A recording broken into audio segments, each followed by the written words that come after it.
Shalom. All praise to Yahweh Bashim Yahweh Shai. Double honors to the apostles and the others, great Millstone. Shalom to the elect. Bashim Chodash. My name is Yaakov from Plaintables camp. This is Iran was just hit by, not the first time, by the Amalek, the tribe of the Edomites are attacking the Persians and they're both in the scriptures. The scriptures say the least of the flock to draw them out. Let's listen in. Germany were completely eradicated and new states emerged. New political structures emerged. The military was completely abolished and a new one took its form. And in this case, the Zionist entity needs to be completely wiped out as a political entity, as a military entity, and the people of the region, especially the Palestinian people, need to breathe in a state of their own, in a state where they have rights. And so when we analyze what Iran's next steps are, that has to be part of the calculus, because so long as it exists in the region, it will continue to be a source of violence. And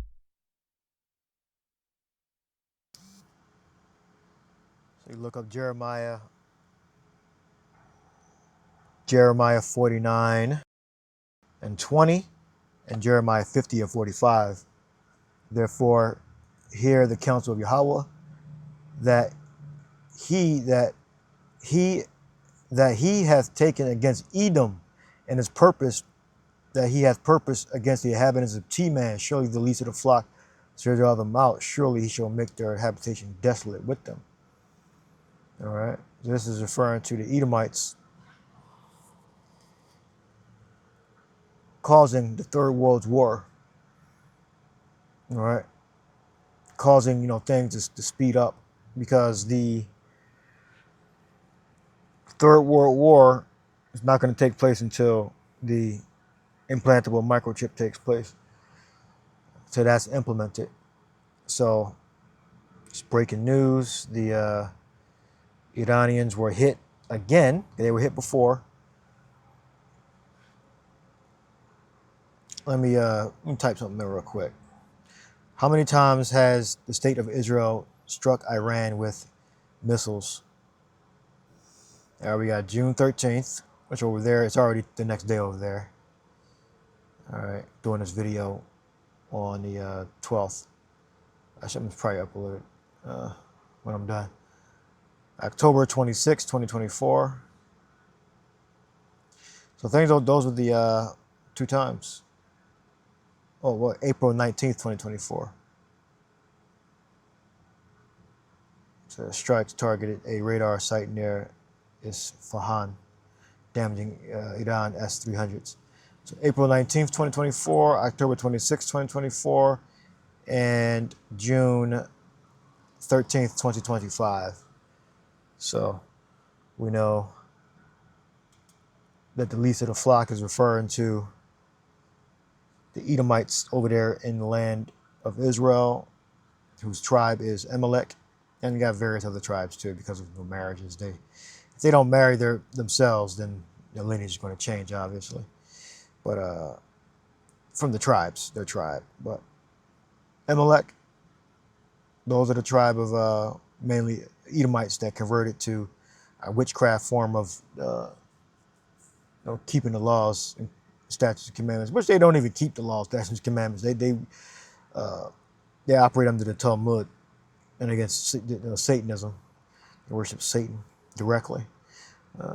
Jeremiah 50 and 45. Therefore, hear ye the counsel of Yahweh, that he hath taken against Babylon and his purpose, that he hath purposed against the land of the Chaldeans. Surely the least of the flock shall draw them out. Surely he shall make their habitation desolate. Yeah, because the land of Israel and Babylon, America, is going to be completely burnt to nothing. It's going to become a pit of tar. All right, burning flames. And before that happened, before the so-called Jays help precipitate the Third World War, the nations are going to agree to take to use their version of the implant chip. All right, One scenario it could go, so you got certain nations that are going to be together implementing it, and you have other nations that are going to be together implementing it. I can see the Eastern and the Western implementation of the implant chip. Revelation 13, 16 on down, or 15 on down. All right. You don't got to be a worldwide everybody together. It can be the different axes of power on Earth have their own form of the implant chip. All right. Because on that level, they do agree. All right. That's just one scenario. And destruction. It will continue to perpetrate the worst of worst atrocities. And as you can see on the screen, look at what happens. So at some point we have to say enough is enough, and this entity has to go. Indeed, indeed. Again, IRNA news agency is reporting security sources saying that Iran is planning a decisive response. And of course, we don't expect anything less than that. Again, the confirmation of the martyrdom of Deputy IRGC Chief General Gholam Ali Rashid has been confirmed.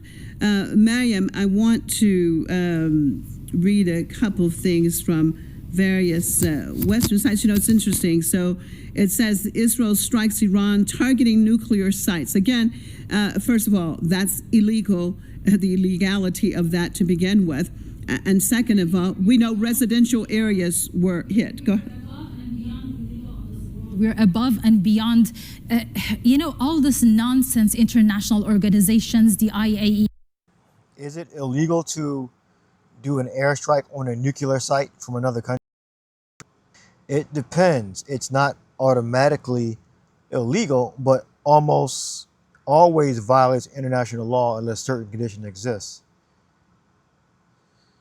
Use of force, violation of sovereignty. I don't think Iran violated the state of Israel's sovereignty. Exceptions on international law, self-defense, Article 51, UN Charter. Bottom line, technically, usually illegal under international law, politically often tolerated or quietly accepted depending on the circumstances and alliances. Strategically, Israel considers nuclear capability in hostile states an existential threat and acts regardless of legal basis. Right, because they can just do whatever they want, because they're the special people of Satan.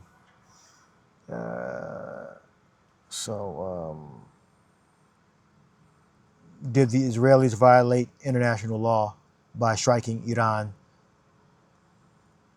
nuclear facilities? Yes, under most interpretations of international law, these strikes likely violated Iran's sovereignty and UN rules. But Israel claims legal justification under self-defense, This is where the debate lives. Yeah, a violation of sovereignty. Okay. So, all right. So, yeah, breaking news. The Israelis, so-called Jays, Amalek, struck Iran again for the third time, if the count is right. Third time, and they're going to shoot their missiles back, and it's going to probably quiet down again. Remember, the implant chip has to be implemented before full-scale nukes start flying back and forth. So I'll leave that there. Hope you're edified. Shalom.